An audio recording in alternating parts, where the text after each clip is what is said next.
Okay, we will start with the prayers. Huh? Om Vakratunda Mahakaya Surya Koti Samprabha Nirvignam Kuru Me Deva Sarvakaryeshu Sarvada Om Shri Mahaganapataye Namaha Om Shri Gurubhyo Namaha Harihi Om Sadashiva Samarambham Shankaracharya Madhyamam Asmadacharya Paryantam Vande Guru Paramparam अस्मद्गुरुभ्यो नमः शारदा शारदाम्भोजवदना वदनाम्भुजे सर्वदा सर्वदास्माकं सन्निधिं क्रियात् श्री शारदा परमेश्वर्यै नमः वाक्यकारं वररुचिं भाष्यकारं पतञ्जलिं पाणिनिं सूत्रकारं च प्रणतोऽस्मि मुनित्रयम् ॐ सहनाववतु सहनौ भुनक्तु सह वीर्यं करवावहै तेजस्विनावधीतमस्तु मा विद्विषावहै ॐ शान्तिः शान्तिः शान्तिः हरिः ॐ श्री गुरुभ्यो नमः हरिः ॐ Namaste once again to all of you, those who have joined now recently. So, Namaste, Guruji. Namaste, namaste. So, a lot of you, many of you, I think almost all of you have submitted your homeworks. Some of them I have seen and replied to you also. Because of my preoccupation with the launching of the two new programs, courses, I have not been able to check some 10, 12 homeworks, which I will do in the course of today, tomorrow, and probably give you the replies. Namaste, Swamiji. Namaste, namaste. Rekha here. Vandutingla, okay, welcome. Yes, Swamiji. Welcome. Yes, Swamiji. Thank you, Swamiji. You are joined at the I am right back. time. In fact, Thank you, Senthil also lost his father, and he said he will join today. So Yes. Okay, Swamiji. Senthil is there? Yes, yes. Oh, very good, Senthil. You all joined at the right time because today we are going to begin the grammar classes. Thank you, Jay. Swamiji. Good. Anyhow, I was saying about the homework, and I've seen, I mean, all of you have really been very committed and you have been doing your homework, whatever practice, of these alphabets, consonants, and vowels you have been doing. So, what I have decided is going forward, this homework, I have made it optional. Those who want to continue to practice with the two exercise books which I have given you, you can continue to practice. And if you want me to check it, you can send it to me also. Okay. But then those people who don't want to practice, who are feeling very confident that they can actually identify the letters, they will be able to write and all that. And also those who don't feel like submitting it to me, they are confident of checking it themselves. They need not send it. So I made this part of the homework. Please note, the homework relating to Devanagari script practicing has been made optional, not all homeworks. Okay. So that particular point I wanted to stress today. So those of you who want to submit, you're most welcome. I will check it and then I will let you know, because mostly you're all doing very well, very, very correctly only. Some few instances of carelessness is there, which is what I would request you to avoid. Whenever you do a homework, check it again whether you have done everything proper. Then you can submit it. So this is the first point which I wanted to make.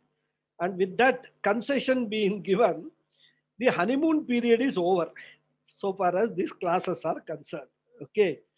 We have had good time, a lot of involvement and all. Now the serious stuff begins. As we say, we now get down to the brass tacks. Okay. So we will, next few classes, we will learn the basic structure of this language. It's a beautiful language. When you go through the details, which I'm going to present to you, you will understand, how profound this language is. So with that introduction, let me actually, sorry, go to the our class. So we are going to talk about introduction to grammar, and it's an overview. I am not going to teach the entire grammar, the details of the grammar in this part of the session. This will be an overview, but this will be sufficient for you, in my view, when you go to the text to understand certain aspects of the grammar which is involved in all the usages of the language which is there in the text. So that is the purpose of this. Because straight away going to the text without a background of this grammar, I felt will be, just trying to throw you in the water without any help to swim, rather, right? Some people may drown also. So I wanted to avoid that. So I'll just teach you some basics of swimming so that you don't drown, but you will not become champion swimmers rather in this session. And this will continue maybe for 3, 4, 5 classes. So we will see how fast we are able to go. So as I said, Sanskrit is, all of us will know, is a slide show, play from current slide. Yeah. Is one of the, or we can say the oldest language. Okay. Because this is the language which is used in the Veda, the Indian scriptures. And these scriptures are believed to be handed over to the humans by the Lord Parameshwara himself through the medium of the rishis, or whom we call seers or munis. And the scriptures have existed from beginningless times. We don't know from where the Vedas begin. Rather, what is the date of birth of Vedas? Nobody knows, because nobody knows when the creation started. And it is believed that at the beginning of the creation, the Vedas were given to the human beings. And so the Vedas are in Sanskrit language. So logically, Sanskrit language also has existed from beginningless times, right? Why this is going somewhere? And the beauty, one of the, I don't know, maybe it will go after some time. One of the most significant aspects of this language is that it has remained totally unchanged right from the beginning till today. Maybe thousands and tens and thousands of years it has existed, but it has remained unchanged. If you look at any other language, for example, Latin, Greek are all, the old languages, they have all vanished. Or at least they have completely been changed. They have changed their form, the usages, everything has changed. Today, if you give somebody with a Latin script, he won't be able to make head or tail. But why go to Latin and Greek and all? Let us take our Tamil itself. Tamil language is also one of the oldest languages in the world.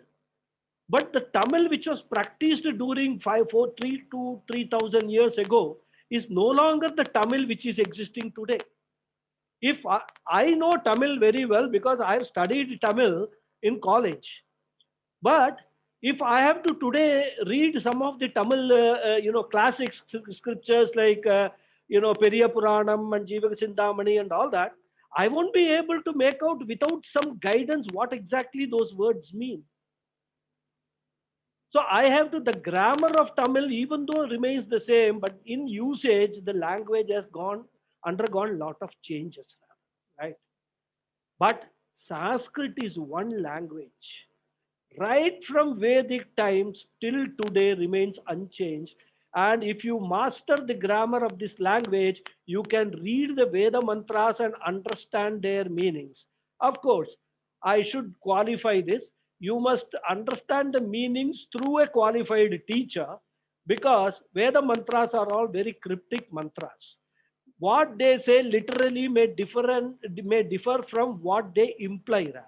So a teacher is required to explain the Veda mantras, but forget the Veda mantras. Classics like Raghu Vamsha and all the Kalidasa works and all the classical works, which are all have the basis of the Sanskrit grammar, you can read and understand if you develop a good understanding of the grammar and also a good vocabulary you develop, right? So this is the beauty or significance of this particular language, and that is why, even after all these years, when people said that this language is dead and all that, we are seeing the revival of this language in the entire Western world. There are universities being set up for teaching Sanskrit. Colleges have included Sanskrit as a subject in their curriculum. In school, in UK, students, children are taught Sanskrit. And so this language is an eternal language. It will never die. That is a guarantee. It will always remain. And Sanskritam makes one cultured. That is the very word Sanskritam means getting cultured. So once you learn the language, automatically you are acquiring certain cultural traits, which is, human cultural traits, I would say, and you will be able to overcome many of the negative traits that we have. That is the beauty of this language. So that is why we must take Sanskrit very, very seriously, because first of all, for us to gain this language, gain the knowledge of this language, we need the language to bless us. Unless we get blessed by Sanskrit itself, we will not be able to get to the depths of this knowledge. So we should always pray that let this language bless us. And the embodiment of this language is what? Goddess Saraswati. And today, these days, we are doing this Navaratri festival, where Goddess Saraswati is also going to be actually worshipped on coming Sunday, the ninth day, the Navami day. So all these things, when you see, that is why this knowledge is called Deva Vani. Deva Vani means what? The words of divine words, or words of God himself. So this is the glory of this language, this is the beauty of this language, and you must all consider yourself very, very blessed for having actually taken interest in learning this language. So that is what I wanted to highlight. Now Sanskrit is called Vyakarana. In Sanskrit grammar is called Vyakarana. And the Vedas have got 6 angas or limbs. And this Vyakarana is one of the 6 limbs of, or one of the 6 angas of Vedas. Now, I have used many Sanskrit words here with the confidence that all of you will be able to read what is written there, right? I have not used the English equivalent. Deliberately, I have avoided the English equivalents. You can read it now, or even if you are unable to read it very fast, anyhow, you will get the slides so you can read and practice that. So, Vyakarana, grammar, is one of the 6 angas. The other 5 are Shiksha, Chandas, Niruktam, Kalpa, and Jyotisham. Out of the other 6, Shiksha, which deals with the phonetics, also we will be studying during this course.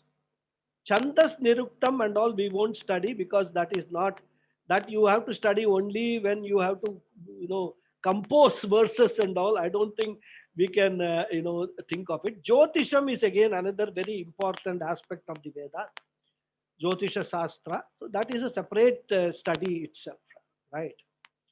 And as I told you earlier also, for tens and thousands of years, Sanskrit remained a spoken language. There was no script for Sanskrit. It just developed by people speaking the language based on the Vedic knowledge that they received from the rishis and munis, and then observing, how sounds are made and what meaning should be, ascribed to what sound and all. Like any other language, it developed. And it is only in the last couple of thousand years that this Devanagari script was adopted to make it a written language also. And being a phonetic language, the writing follows the words and sounds as they are spoken or uttered. So as you speak, you write, or as you write, you speak. There is no difference in how the language is spoken and how it is expressed in writing. So this is another feature of this Sanskrit language. There are some other languages also which have similar features, but they are no longer as popular as Sanskrit is. And this grammatical tradition of this Sanskrit is believed to have begun in late Vedic times. And it culminated in this Ashtadhyayi Sutra Pata of Panini Mahamuni around 500 before the Christian era, which will be roughly about 2500 or 2600 years ago. Right? And the Sutra Pata is the basis or the foundation for the Sanskrit grammar today. It has about, I have counted 3993 sutras to be exact.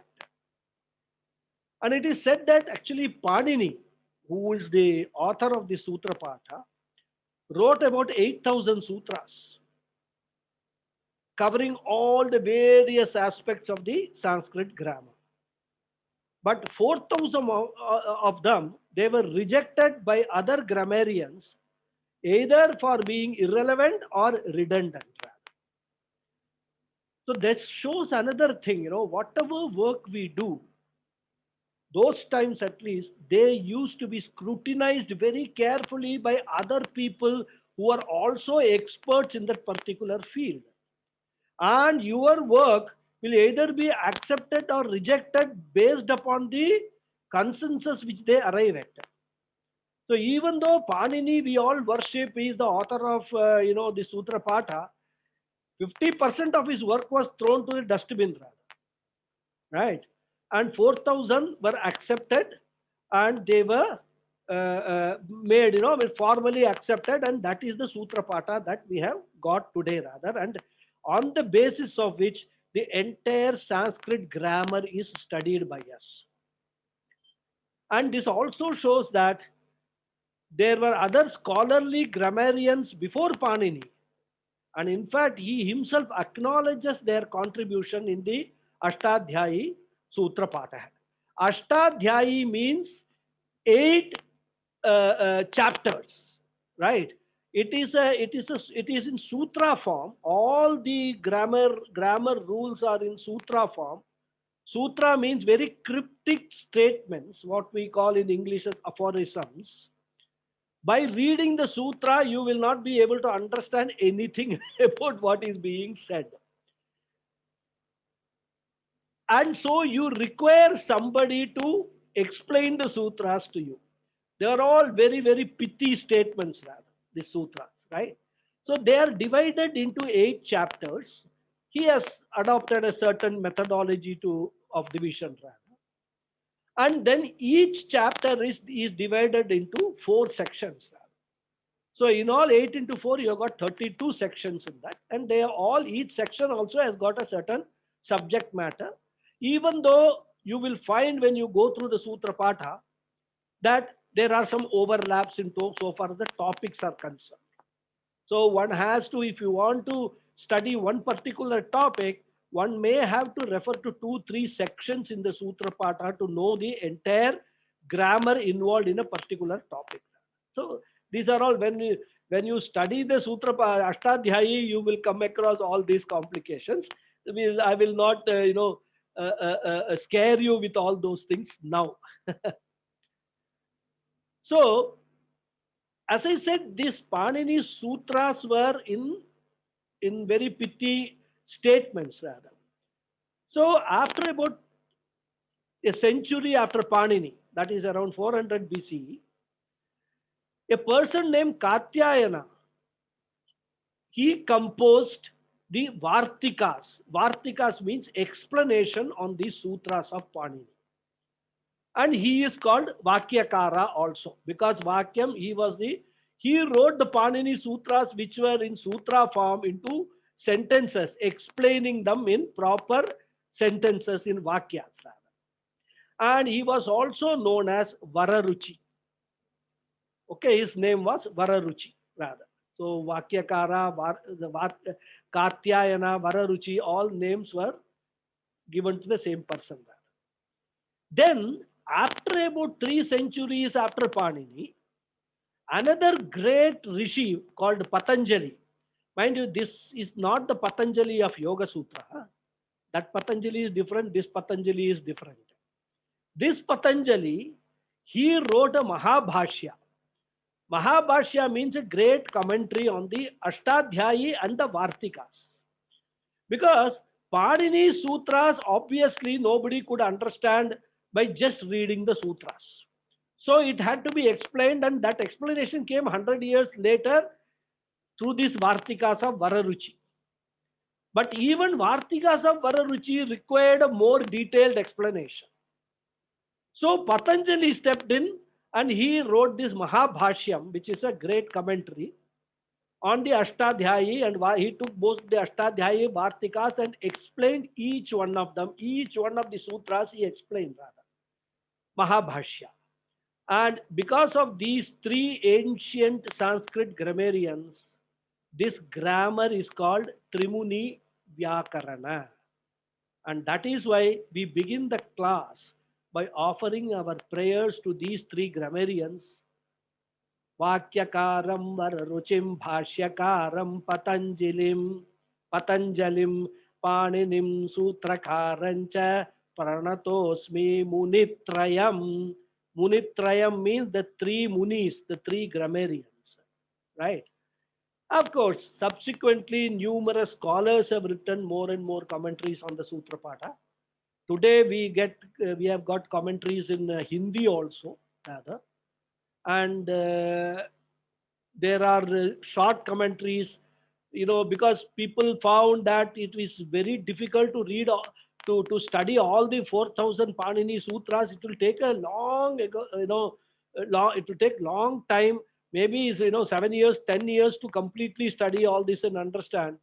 So another grammarian, he composed what is called a Siddhanta Kaumudi, which is actually filtering out the Panini Sutras and bringing out some 800 900 sutras which are important ones for understanding practical use of the language. Then there is a Lagu Siddhanta Kaumudi which was done, which is further filtering the Siddhanta Kaumudi itself. Then there is a Kashika Vritti, which is explanation of the Panini Sutras. There is a Pratama Vritti. So many works have come later rather.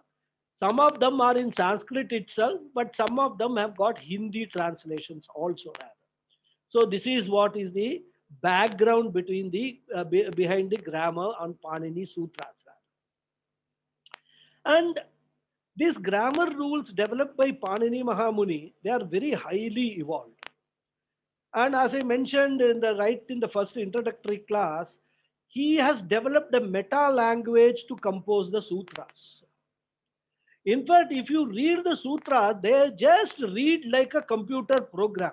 I don't know how program is done these days, but when I learned computer programming some 30, 40 years ago, I used to learn this COBOL and all that. The logic which we follow for writing the program, similar type of logic, which is what Panini has followed. And so whatever language, computer language we are talking about today is nothing new. It's not been invented by some computer geeks. It has been invented by Panini 2500 years ago. And it is such a beautiful thing.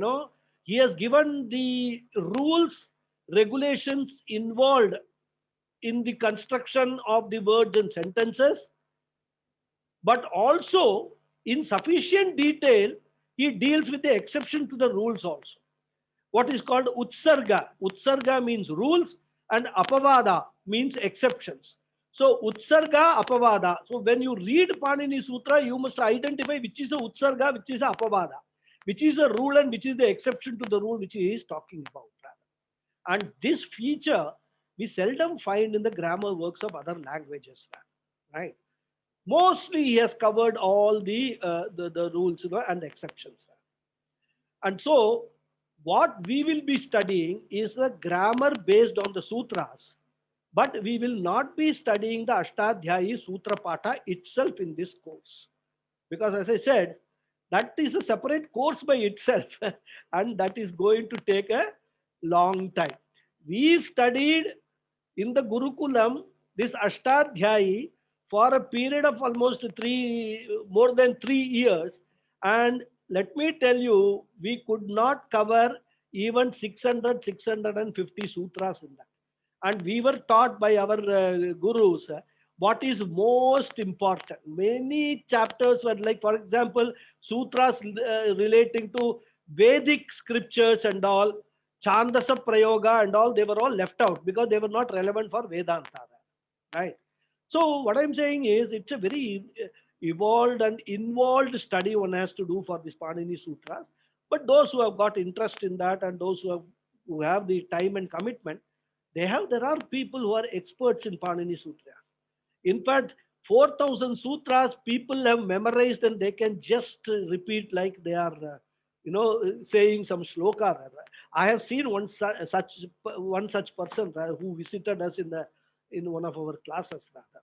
So this is all the glory of this Ashtadhyayi Sutrapada based on which we are going to learn this grammar of this language.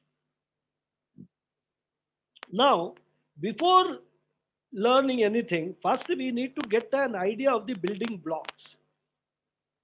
What are all the building? And Sanskrit, as I told you, is a very, very scientifically developed language. It's very beautiful in the sense that if you know the fundamentals and the building blocks, you can be a Sanskrit expert yourself. You can compose words. You can come up with your own words and explain it that this is the word I have coined. This is the meaning of that word. It allows you to do that, right? It has some common features with other languages, but also has certain specific features which are not found in other languages. And as I said, it has a highly evolved system of word engineering and sentence engineering that produces an enormous vocabulary and also the presence of a large number of synonyms as compared to other languages. Right? I mean, we saw in one of the classes, I gave you the example of Vriksha Marjara. Right? Now, this Vriksha Marjara word might not be the original word for a squirrel. But somebody came up with this word Vriksha Marjara for a squirrel, and that became accepted in the language. So today, whenever we are referring to a squirrel, one of the words we can use is Vriksha Marjara. So like that, you can actually, coin so many words in the language if you know the intricacies of the language, right? And that's why, one particular word has got a lot of synonyms. And a verb will have many meanings. Based on the many meanings, you can actually, coin many words based on that particular verb. All these details we will see. So I will just take you through a sort of a broad syllabus, or what we can call the building blocks of this language. And here it will be only a very superficial, not superficial, but a very bird's eye view of each of these features or each of these topics which is involved in this language. Okay. Because a complete study will involve, first of all, study of letters and sounds, which is it's called Varnamala, the Swaras, Vyanjanani, which we have been doing in the last 14 classes, right? Then from the Swaras or Vyanjanani, we come to words and formation of sentences, rather. But sentences cannot be formed without words. Now, Sanskrit has got two types of fundamental words, are the words which are very fundamental to the language. One is called Subhantam, which are nouns. We will study the constituents of this Subhantam, the classifications of this Subhantam, the nominal suffixes, vibhaktis. Vibhakti means the classification and their declensions. Karaka, the factors of actions and their meanings, and also pronouns, etc. This is all under Subhantam. We will study all these things. Then there are verbs. As I said, there are two fundamental things, nouns and verbs. That is Subhantam, and the verbs are called Dhatavaha, and they are referred to by Panini as Tingantam. Right? So Subhantam literally means, the Antam means end, and Sup means Supa, Sup means a, that which ends in Sup is Subhantam. And that which ends in Ting is Tingantam. This is Ting. Yeah, right? Ting, Tingantam. That which ends in Ting is Tingantam. That which ends in Sup is Subhantam. These are all the names given by Panini for nouns and verbs. Right? And in this Tingantam also, in Dhatavaha, which are verbs, we will see the constituents, the classifications, what is called the Lakaras. The Lakaras deal with the different periods of time for usage of the verb. For example, present tense, past tense, future tense, etc. They are all explained through this, what we call Lakaras. See, these are all technical terms which you must become familiar with while learning Sanskrit language. When you go to the spoken Sanskrit courses and all, they don't teach you all these things because they don't want to confuse you. Their focus is on spoken Sanskrit. They will give you a huge vocabulary for day-to-day, conversation, and also some basics like the pronouns and usage of verbs and all. But they won't go deep into these lakaras and all, and that is my understanding. I may be wrong, but I have seen some of their courses and all, and they don't seem to cover these lakaras, or at least call them lakaras, or maybe they call them. So the suffixes and the prefixes in in formation of these dhatus, steps in formation, conjugation of the dhatus, all these things we will look at. Then there are words other than Subhantam and Tingantam, but most of these words are derived from the Subhantam only, which are called indeclinables. Because the Subhantam, there are declensions. For verbs, Tingantam, there is a conjugation, right? Whereas there are words which don't decline at all, which are used as they are, rather. They are called avyayas. And these could be derived both from dhatus or from sarvanamas or from Subhantam, etc. And then there are also called upasargaha, which are prefixes, not suffixes, which are prefixes to both dhatus as well as the verbs. So these are all what we'll be studying. Then further, we will be also studying the concept of nouns, what is called vyadhikarana and samanadhikarana. Because when you use the various nouns in a sentence, you need to know how to use those nouns, right? If the nouns are what the nouns are representing, because adjectives also are nouns, rather. Adjectives qualify the nouns, right? Similarly, adverbs qualify the verbs, rather. So there will be adverbs and adjectives will be appearing in a sentence. So you have to understand how they are to be, understood, or how they have to be interpreted. Also, how they are to be used when you are forming your own sentences. That also we will briefly touch upon. Rather. Then, as I said, shiksha. Shiksha is phonetics. Now, during the course of our past classes, that is when we learned about the pronunciation of the this Varnamala, which is the Swaras and the Vyanjanani, we saw certain ways to pronounce, certain positions of the tongue or mouth we use in pronouncing. But what we have seen is only LKG stuff. Okay. What we will be seeing during the course of this next few classes is a more detailed exposition of this phonetics, which is called Shiksha. And if you remember, I mentioned Shiksha is also one of the Vedangas, one of the six limbs of Vedas. Rather.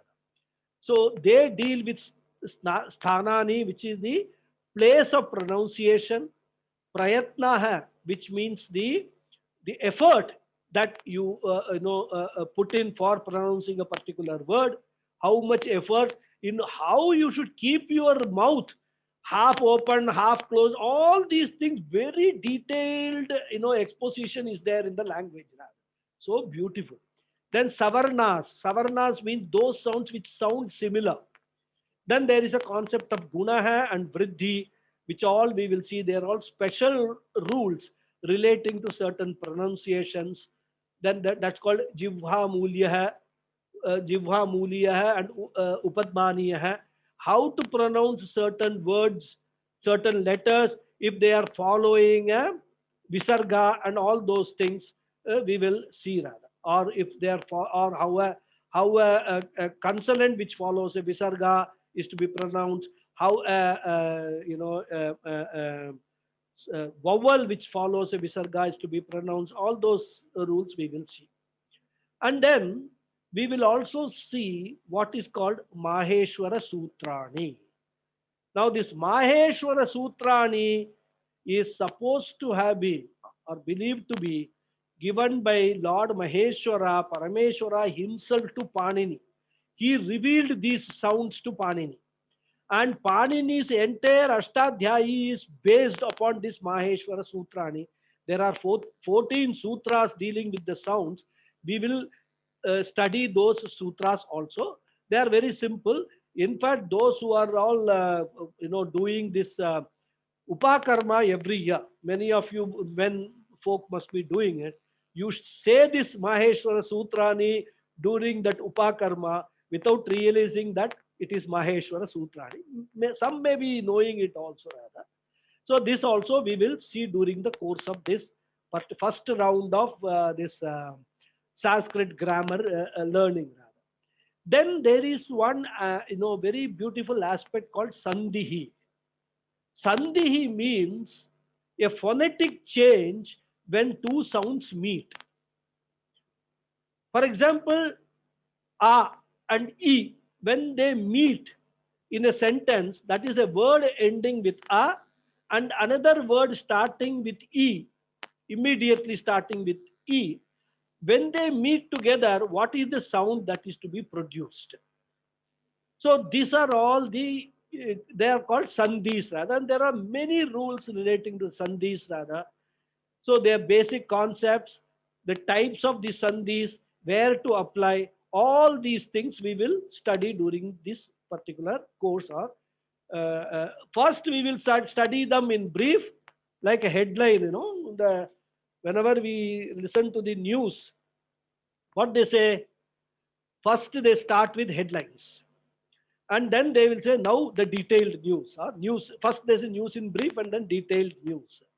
Nowadays, of course, they've got this breaking news also. Unfortunately, that is a television thing. But olden days, I am talking about when we used to hear the 9 o'clock news in English. Almost every household used to do that in India. 9 o'clock, they will wait for the news in English and broadcast by the All India Radio. And they will first, give the headlines. And then they will go to the detailed news. And then in the end, they will again repeat the headlines. Similarly, what we will do is first we will learn all these concepts in a brief, like a headline manner. Then later on, we will go deep into it, deal with them in detail. And then we will, refresh our memories with texts, which sentences and practice.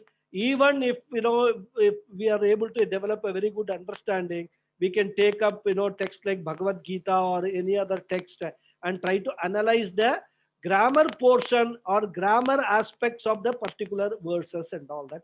All these things we can do once we are able to get a certain degree of mastery over the language, right? So this is Sandhi. Then there is another concept called Vritti and Vigraha. Now they are called Panchavrittaya because I said Tingantam. But Tingantam is not the only way a verb is expressed in the language. It is the primary way, but not the only way. So there are other ways in which the verbs are expressed in the language. They are called sanadhyanta dhatu or sanadhyanta dhatu vrittihi, krit vrittihi, taddhita vrittihi, samasa vrittihi, and ekashesha vrittihi, etc. All these things we will study. Then, last but not the least, there is this concept of samasa. Samasa means when two words are put together, they form one single word. So you will come across lot of samasas when you are studying a particular text or a particular verse rather. So you must first of all identify it is a samasa, and then you must be able to understand what that samasa means.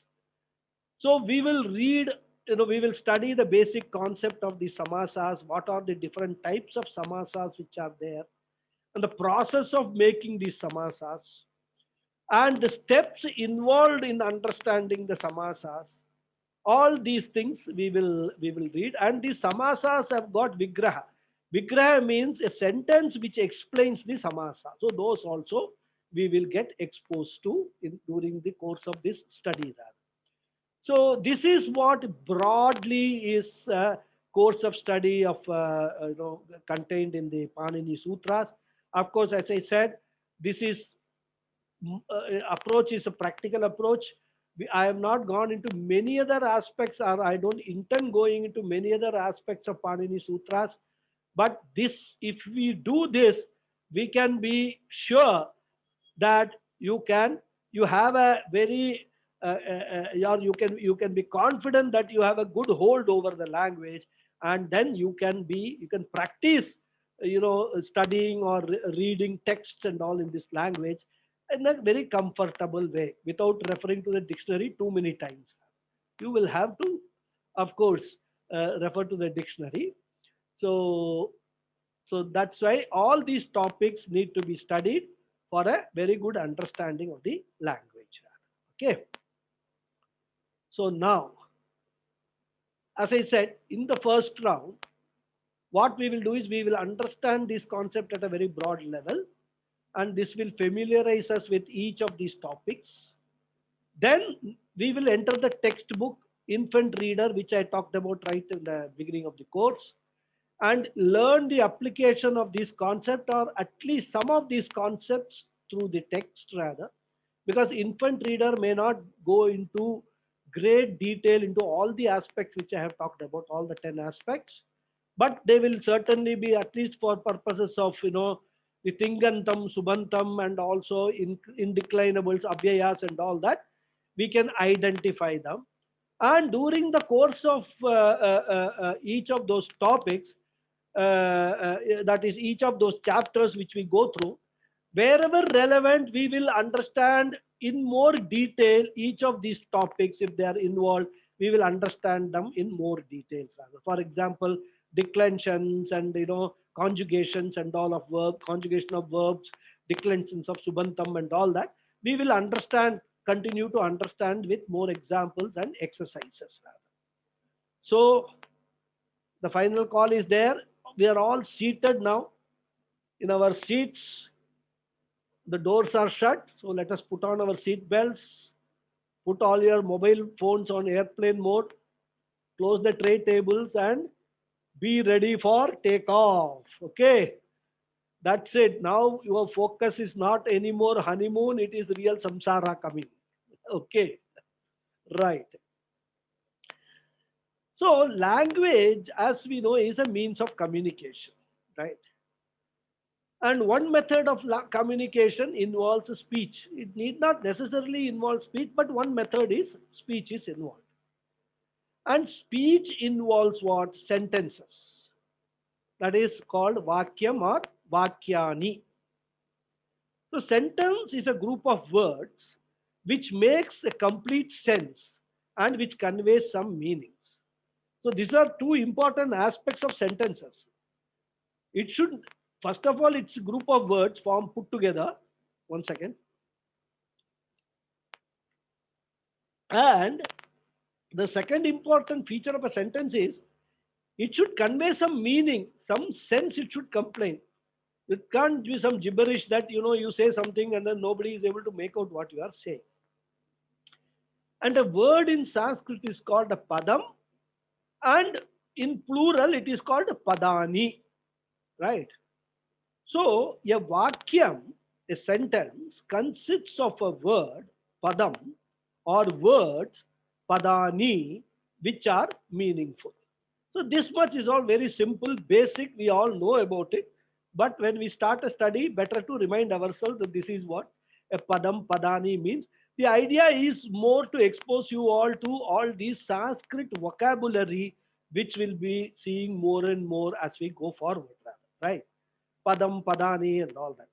Because Panini defines a padam as suptingantam padam, right? A word is that which ends either in sup or in ting.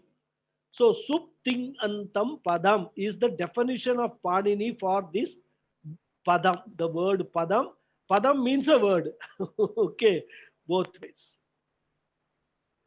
So that is what a padam plus a padam plus a padam. They are all called padani, right? So plural is padani and singular is padam. Then a vakyam is made up of padani, number of words. It could be one word, two word, three words, and all. So don't ask me how one word can make a sentence, a vakyam. I will explain that shortly.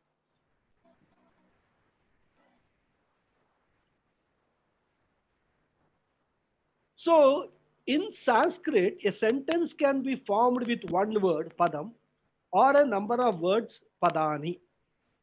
Okay. For example, there is a word called gachami. Gachami means I am going, right? But in English, we are using three words for it. I am going. Whereas in Sanskrit, you can explain, replace these three words with just one word, one padam, gachami. Gachami itself means I am going, right? So this is one example. Then another way you can express is saha or sa gachati. Saha means it's a masculine word, masculine padam. Sa is feminine. Gachati means goes. So saha sa gachati means he, she goes. Now in this word also we can say aham gachami. But aham is superfluous because the word gachami itself means aham gachami only. So you don't need to use the word aham. There is nothing wrong if you use the word aham, but it is superfluous. And generally, a scholar will consider all superfluous things in Sanskrit as a waste of time, and he will avoid all such superfluous things.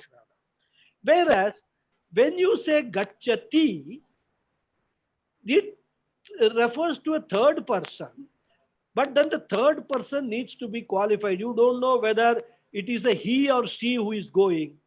So there when you say gachati, depending on the context, you may have to add saha gachati or sa gachati. He goes or she goes.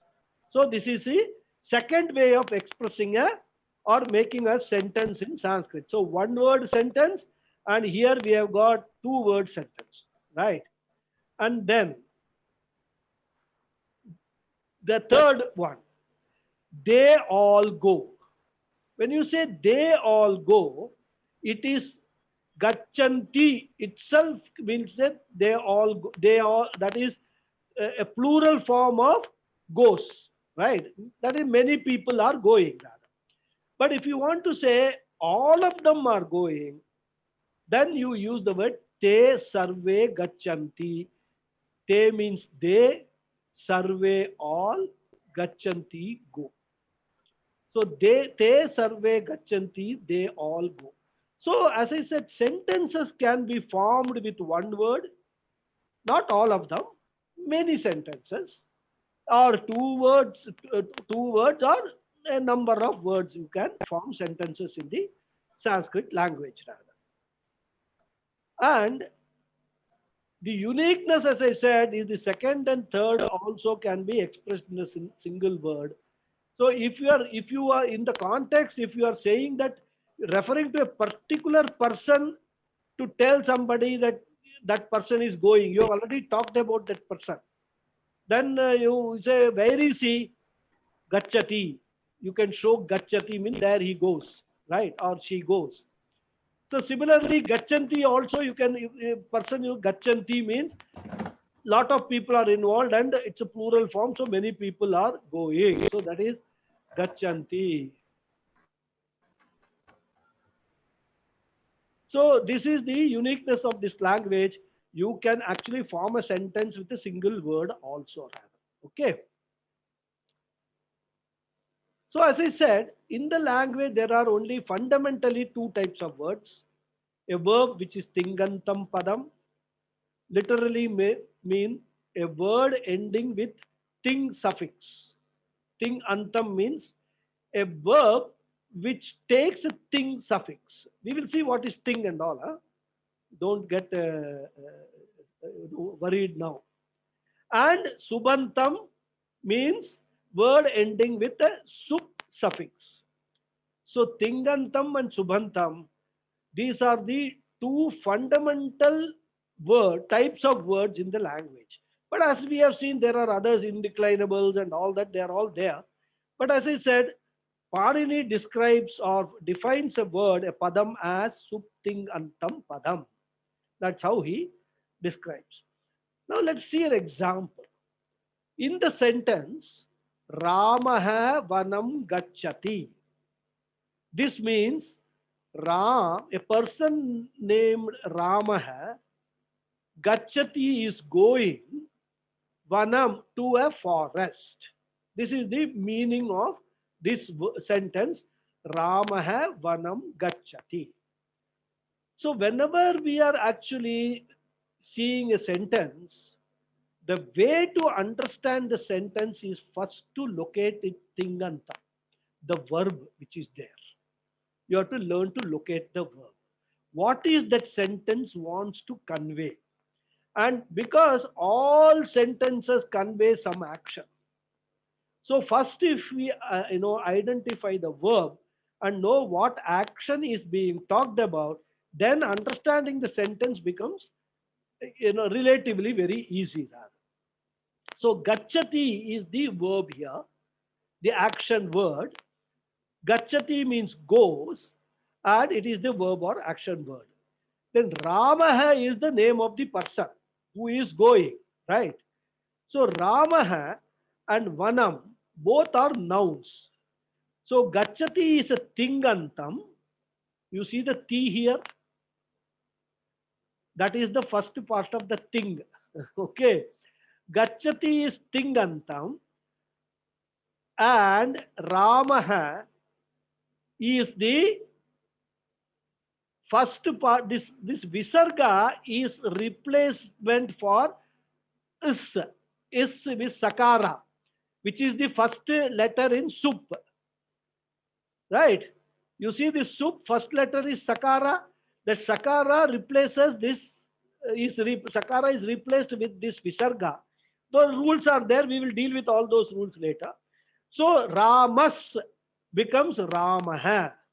Actually, it is Ramas, but it becomes Ramaha.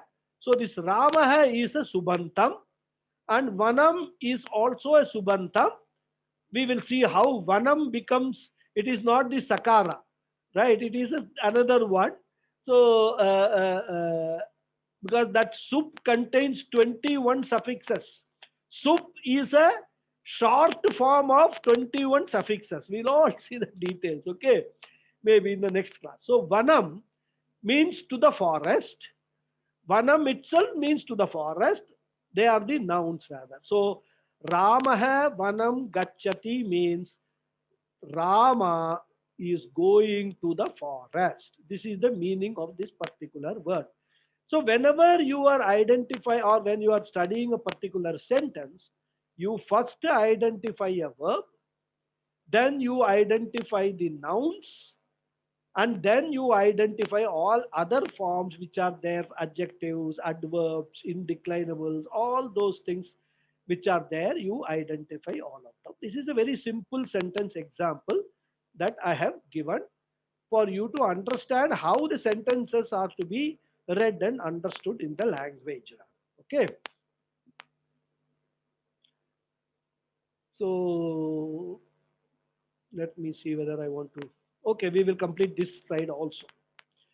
So, as I said, every word in Sanskrit is comprised of two basic constituents, and which are also called prakritihi and pratyayaha. Because this subantam and tingantam, which are suffixes, which are added at the end of every padam or every noun, they are called pratyaya. You must remember this word pratyaya. Pratyaya means a suffix which get added at the end of a padam. So they could be supratyaya or ting pratyaya. Both these are pratyayas which are added at the end of the padam. Now, question is, before adding that pratyaya, what is the nature of that word? Because you take a particular word, add a pratyaya, and you say this is a word, this is a completed word, padam. But before that pratyaya is added, what is there is called prakritihi. Prakriti means what it existed in its natural form, prakritihi, and then to that a suffix has been added, a pratyaya has been added to make it a padam. This is how the word is formed in the language rather. So padam is equal to prakritihi, the original entity, plus pratyaya suffix. So pratyaya or suffix is a grammatical term for a group of letters which is attached after an original entity, and suffix modifies the meaning or form of the original entity. This is very, very important for you to understand. And to understand this, we will do it in the next class, almost time rather. And so we will stop here today. And if anybody has got any questions, I can take those questions. One second. Stop share. Yes. Uh, um, Or should we say the prayers and then take? Raghuji, I have a comment to make. That's all. It's not a. One second. Let me do the Okay, prayers. sorry. Okay. You say the Okay. comment. Otherwise, I will forget the prayers. Om Purnamadav Purnamidam Purnat Purnamudachyate Purnasya Purnamadhaya Purnameva Vasishyate Om Shanti Shanti Shanti Harihi Om Sri Gurubhyo Namaha Harihi Om. Yes, now you can make your comment. No test, Guruji, today. Test. Oh, I forgot. You see. Okay, we'll have it on Friday. I'm sorry. Yeah. Okay. Because I got Okay. lost in Sanskrit teaching that I forgot the test. But we will Fantastic. do it. I really enjoyed, thoroughly enjoyed. This is only the beginning of enjoyment. I know. Only from today class, next classes Yeah. we'll have. Yeah. Guruji, Yeah. Guruji, I have a question. Yeah. What is original entity? What do you Original, call we will original? see all that. Original entity is called dhatu or a pratipadika. We will see all that. Original entity means, you see, you take a word which is existing in its original form, but you cannot use that original form in any sentences, in any usage. So you have to add these pratyayas to that to give them a meaning. I mean, I will just give you an example. let us take this example which we saw today. The word gachati word is there, right? Now this gachati word is formed with a dhatu which is called gum. Gum means to go. That is the pure form of that word gum, right? To go. Now you cannot use that word gum in any sentence. It will not mean anything. Go means what? Who is going? Where he is going? How he is going? All these questions will come, isn't it? So you have to take that original word gum and add a pratyaya ti to it to give the meaning he goes or she goes. Okay. Now, if you use the word I go, if you want to say I go, then you add a different pratyaya to that gam dhatu and you get the word gachami, I go.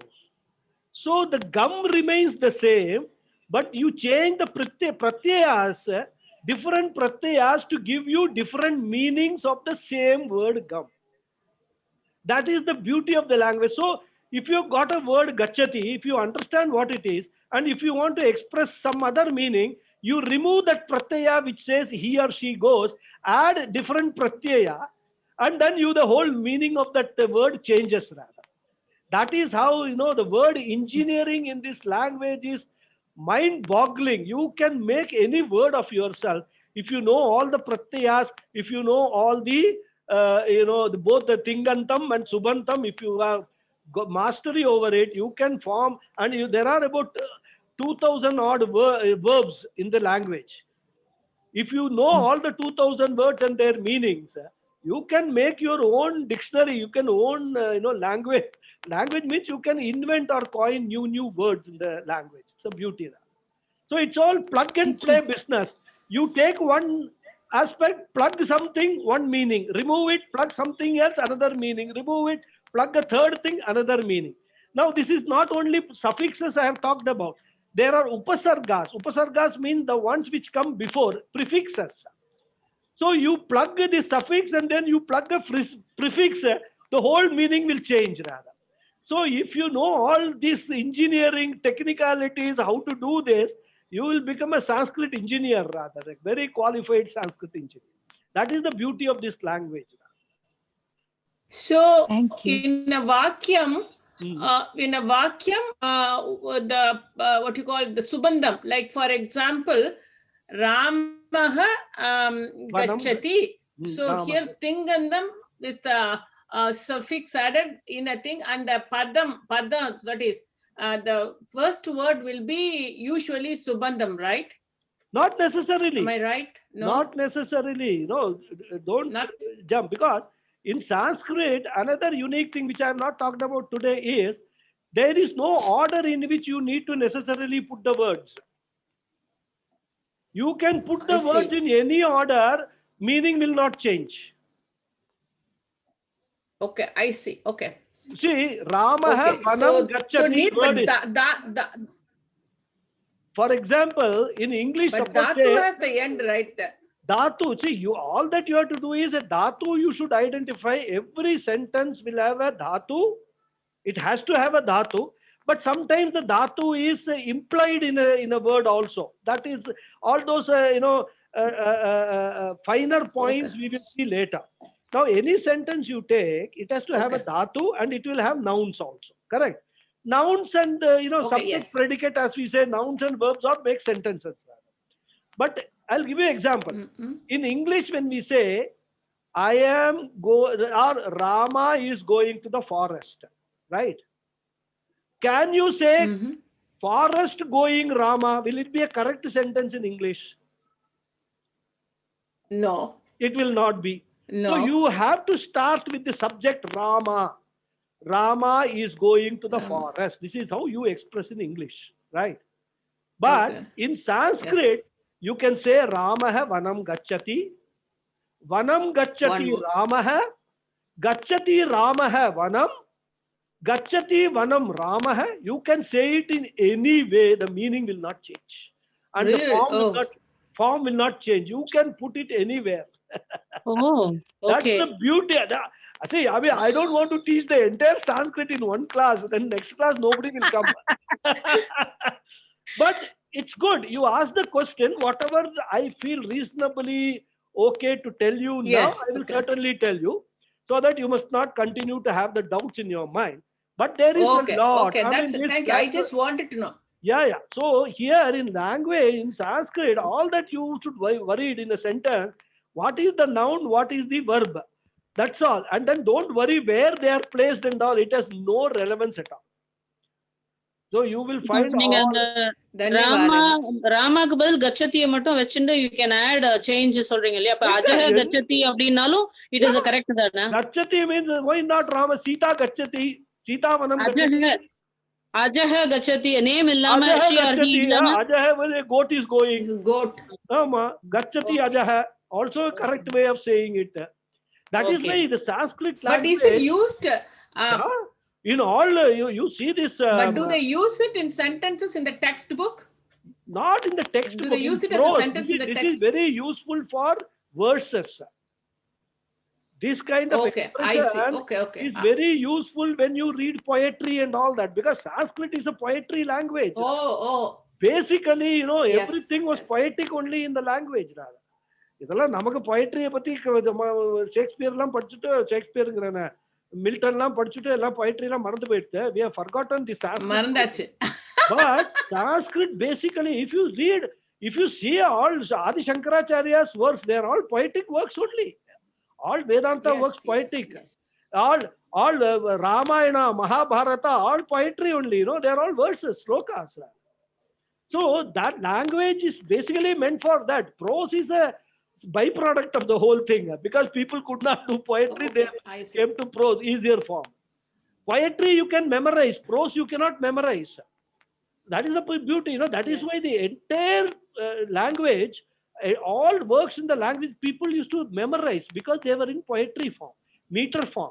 There were different meter chandas, different chandasas were there. So it is easy when it is put in a meter form to memorize that. That's why all Vedas are all having swaras and all. How do you think that people actually memorize all these Veda mantras? Thousands and thousands of Veda mantras they will memorize, and then like water flowing from a tap, they will recite it. How do they do it? And they do it in one lifetime only. 10-12 years of study, these young boys do it. How do they do it?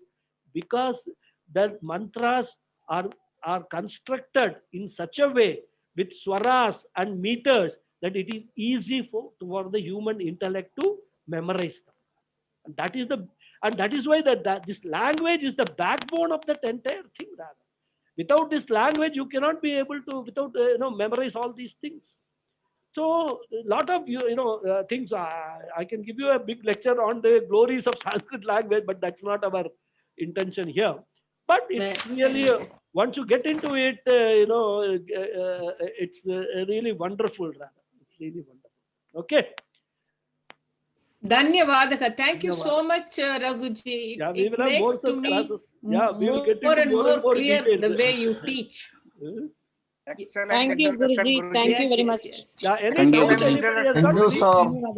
Thank you. Thank you. Thank you. Thank you. Hari Om. Thank you. Hari Om. Thank you, See Acharya. you on Friday. Hari Om. Hari Om. Thank you, Guruji. Thank you. Thank you. Hari Om.